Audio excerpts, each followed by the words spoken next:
Garcés y Vasconés. Otorrinolaringólogos. Síntomas de ronquido nocturno.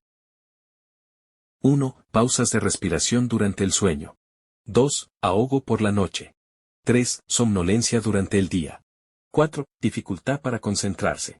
5. Dolores de cabeza por la mañana. 6. Dolor de garganta al despertar. 7. Sueño intranquilo.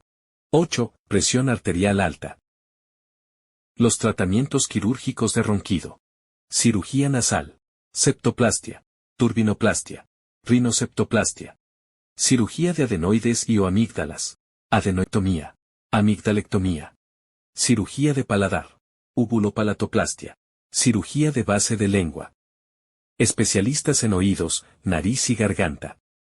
Teléfonos 2435-790 o 0998-124-910. Otorrinoquito.com. Nosotros le podemos ayudar a mejorar. Garcés y Vasconés. Otorrinoquito.com. WhatsApp 0998-124-910.